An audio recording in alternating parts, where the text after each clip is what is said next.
The man suspected of carrying out Saturday's terror attack in Berlin has been shot dead by police. The city's interior minister confirmed a major operation in the western Spandau suburb. Police posted online that officers opened fire after the suspect ran at them with a bladed weapon when his hideout was discovered in a community garden. Now, Germany's interior minister called the attack on the capital's Pride celebrations an act of Islamist terror. One person was killed and another 29 people were injured. The morning after the deadly van ramming attack on Berlin's Pride parade, police are combing the city's Tiergarten Park, not far from where the vehicle used in the attack was discarded after it crashed into a tree.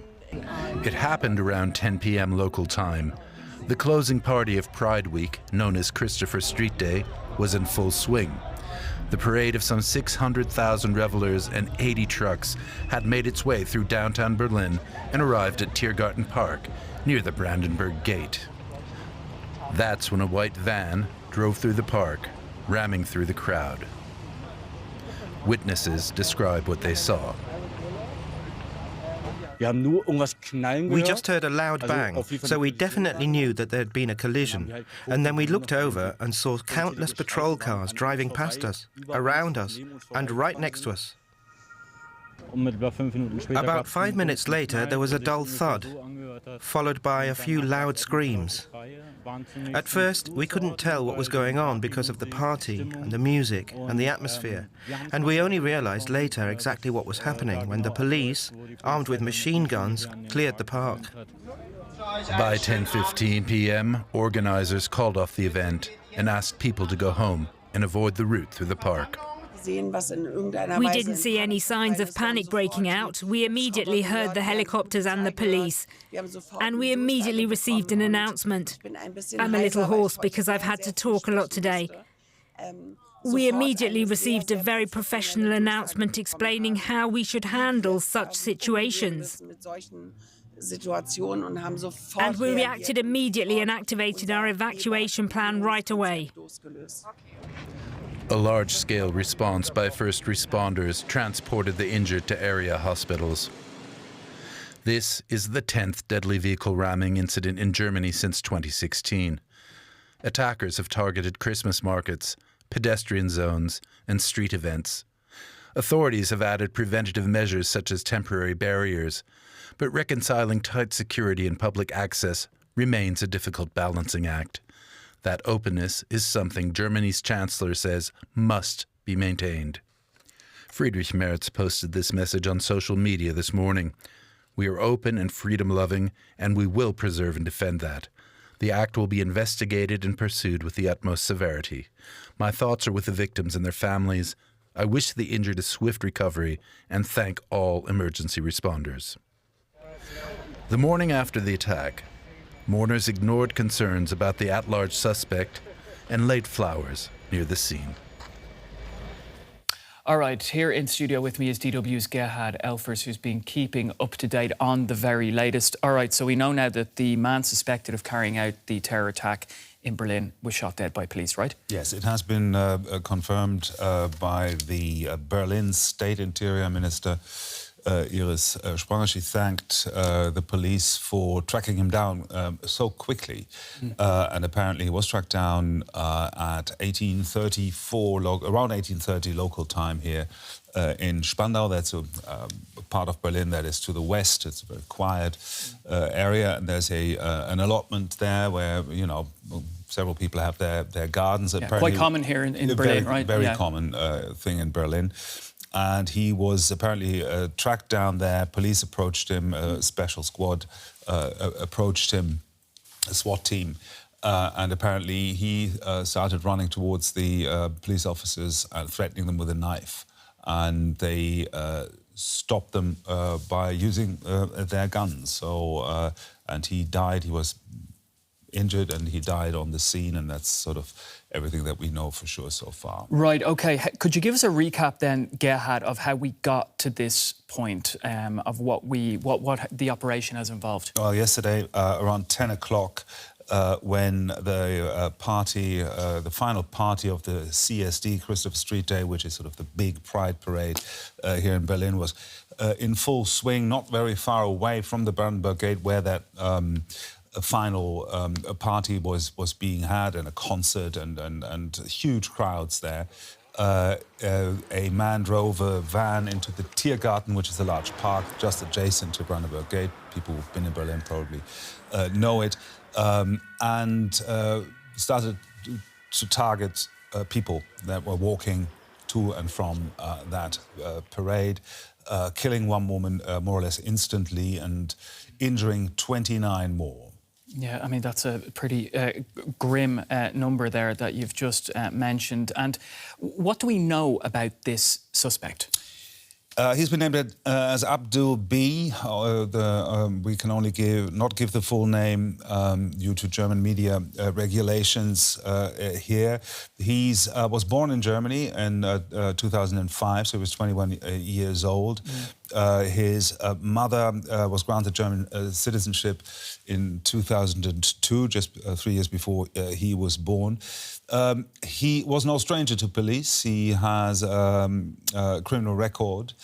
And apparently he attracted attention from law enforcement because he tried to join ISIS in Syria and then got arrested when trying to get to Syria, got arrested in Lebanon, got convicted and spent 3 months in prison, was then sent back apparently to Germany, where he was arrested again because of other terror-related offences. But then he was set free because he couldn't get convicted in time, if you will, and he wasn't considered a flight risk, and that's where we are. Right, so there's plenty of questions also being asked with regards to that aspect, right, of the case. Can you give us a sense of what the city was like yesterday and how this incident has affected Berliners? Now, when CSD is being held, or Pride is being held, Berlin turns into a huge party zone. I mean, you've been living in Berlin for a couple of years, and you know what it's like. It's just a party everywhere. I was out yesterday with a couple of friends, not near the CSD celebrations, but sort of a couple of kilometers away in Kreuzberg, and it was just impossible to get a seat in a restaurant. It was full of people in a celebratory mood, lots of people in more or less crazy costumes and lots of pride flags, lots of people dressed in the rainbow colours. So, I mean, it's around 500,000 people converge on Berlin when Pride is being held. And it was just a huge party atmosphere. Was there a heavy police presence? There was, and you could see that on the streets, even out away from the route of the march itself, which is like 8 kilometers long. Sort of it goes through Berlin before good chunk of the city, yeah. A good chunk of the city, but also we saw a lot of police on the streets, on sort of big crossings, on the watch there. Lots of heavily armed police, actually, which is quite unusual to see. All right, we're going to leave it there, Gerhard, but thanks for bringing us that update. DW's Gerhard Elfers, thanks so much. All right, well, as you can imagine, there's been a lot of reaction to what's happened here in Berlin this weekend. And a little earlier, German Chancellor Friedrich Merz attended a special service for victims and survivors of the attack at a church here in central Berlin. And ahead of the service, he had these words to say. I'd like to say to you, let us not be intimidated by these crimes. The aim of attacks like this is quite straightforward. They want to divide our society. They want to take the most important thing that we have, namely our open society, our liberal societies. On behalf of the German government, I pledge that we will do everything we can to bring those responsible to justice as quickly as possible. And we will be thinking about consequences, but we will respond in a resolute, clear-headed manner. These extremists have not got any place at all at the heart of our society, and we will not allow this poison of terrorism And this poison which attempts to sour and destroy our freedom to spread in our society, quite above and beyond party political differences. We will all defend the freedom of our society, and everyone can count on that. There are more of us. We are stronger. And we will stand together in this country. That is the most important thing in such a difficult time. All right, let's get some political reactions now. And DW reporter Berndt Riegert is standing by for us. Berndt, good to see you again. So can you tell us what your take is on what Friedrich Merz had to say a little earlier?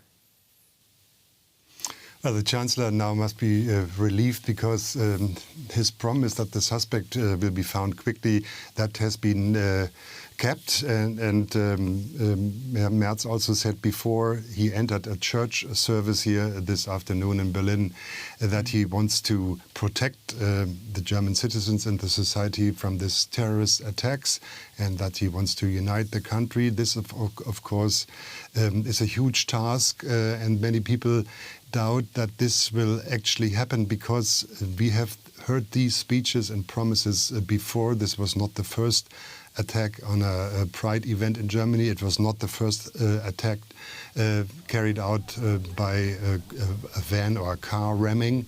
We've seen that also on Christmas markets in Germany. So there's a huge task ahead of him, and parallel to his words at the church, there was a vigil here at the Brandenburg Gate where protesters and activists say we want more protection also from the federal government for the queer community in Germany, because they sense that that has been reduced over the last year or so. So there's also a societal conflict still to be resolved.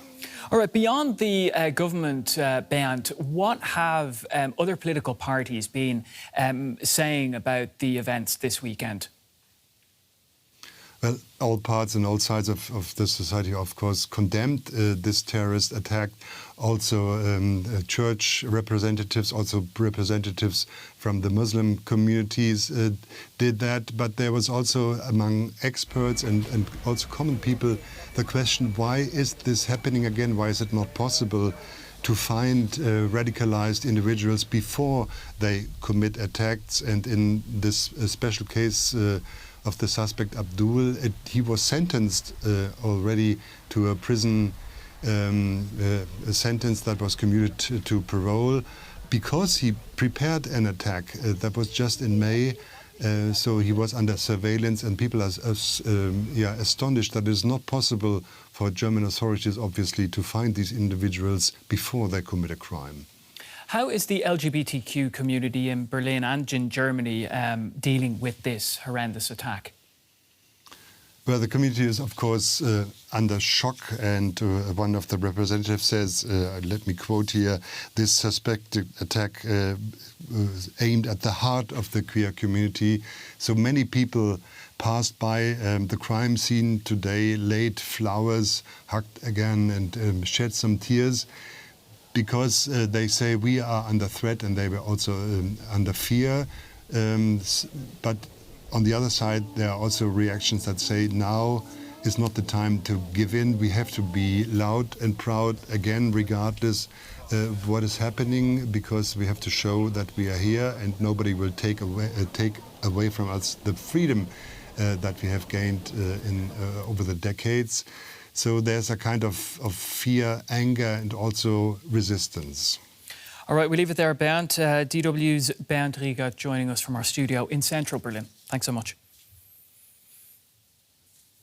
All right, let's delve a little bit deeper now, and let's bring in Hans-Jakob Schindler. He is a senior director at the Counter-Extremism Project. He's also a former coordinator of the UN Security Council's Islamic State, Al-Qaeda and Taliban monitoring team. Great to have you on DW News this evening. What does this attack tell us about the current threat level in Germany? Well, I mean, even before this attack, the threat level was very complex. We have multiple conflicts around Europe that directly also affect domestic security inside Germany, the Ukraine war and the operations of the Russian intelligence, the war against the regime in Iran and its operations on German soil, including via hiring petty criminals. We have the war in Lebanon against Hezbollah, that affects Germany. We have the war in Gaza against Hamas, that affects Germany. And we do have a massive growth of ISIL and Al-Qaeda in sub-Saharan Africa. All of this leads the Islamist scene to have the assessment that their strategy is actually working. We're withdrawing from conflict zones as the West, as Europeans, and governments falls, and extremist and terrorist governments take over. So it is a very complex threat level, and unfortunately, this attack shows one more time how dangerous this actually is. Obviously, if all systems work as intended, attacks get prevented rather than happening. So there needs to be a very long and hard look at all elements. Why did the judiciary give him a probationary sentence? Why did the prevention specialists say he is apparently well adjusted? What did the security forces know and when, and what did they do to make sure that he doesn't do violence? All of these things really need to be looked at and then assessed and see where we can get better. Hans-Jakob, I just want to take you up on there about the questions that are being raised over how the attack could have happened, because police didn't only know of the suspect. He was apparently a chronic offender. He was arrested in Syria after travelling there in 2025. He was repatriated back to Berlin. He was arrested, I believe, in Lebanon. Allegations that he was planning an attack, and then in May this year, he was sentenced, right? And then officials described him as radicalised, but he was out on parole. So what do you make of all of this? As I said, we don't know all the details yet, so we can't really point to what specifically went wrong. But in all of these aspects, the judiciary aspect, the prevention specialist aspect, the security and police forces aspect, things seem odd from what we know right now, and unusually odd. And unfortunately, when a terror attack happens, things like this need to happen because the systems are geared to have multiple layers of protection. Not just the physical barrier, the protection of an event starts much earlier. And here, very obviously, something went wrong. Yeah, so if the suspect was already known to authorities, how were decisions then made about, say, monitoring someone considered a potential risk, especially ahead of, say, major public events like CSD, the Pride celebrations in Berlin on yesterday? So now, in general, for any major event, you have a far larger number of individuals who threaten or are likely to attack the event than you have resources to monitor. So security forces anywhere in Germany will have to make very hard decisions of the group of individuals are potentially dangerous, which ones are more likely to actually, at this particular point, try something or not. You cannot arrest someone just on the fact that he has a history of violence and he may or may not conduct violence. You need actual concrete indications that he very specifically planned something for you to do something more concrete than just monitoring. That means if you have a CSD event where you have a lot of hate also coming from violence-oriented right-wing extremists, a lot of hate from Islamists, a lot of hate from others, you have to categorize of who you think is the most dangerous groups of individuals for which you have resources to monitor them 24 hours, which means 1 to 20 on average. One individual monitored means 20 people involved in the monitoring offline. What we can and should be doing is look how we can optimize monitoring online. That is much less resource incentive, but lacks proper legal basis at the moment for the security forces. And we need to, again, as I keep saying, whenever we have a terror attack, we cannot let the social media companies out of 100% of the responsibility. They have all the data, they monitor all the data, they analyze all the data. It would be just wonderful if they could give a warning saying that 1,000 people threatened CSD, these 10 are more likely to actually do something about it. Hans-Jakob, what would you say to people who are feeling, great levels of fear and concern about, say, attending mass events here in Germany and in other countries when they see things like this happening over the weekend? Well, that's the sad truth. Terrorism does, to a certain extent, work. Terrorism intends to sow fear. Obviously, when something like this happens, people get more hesitant to go to these events. Now, what we've seen in Berlin is the event itself was very well protected. But of course, another gap is how people get to and from the event, which you cannot block off physically completely because you need to make sure that people get access to the event. The German security forces are usually working extremely well. There are many more attempted terror attacks that get prevented, including very serious ones like Hamas strike at the end of 23 and on the end of 2025 here in Berlin that were very effectively and early on prevented. They do what they can. There is an effort of this current government to reform the legal basis so that these security and police forces in Germany get similar capacities and legal rights than other European intelligence and police forces already have to get better at monitoring online. So things hopefully will be improving. They do what they can. They are, on average, extremely successful, but every once in a while, there is something where things go wrong. It is, after all, a human endeavor. All right, we're going to leave it there. Thanks for your analysis. Hans-Jakob Schindler, Senior Director at the Counter-Extremism Project. Thank you so much.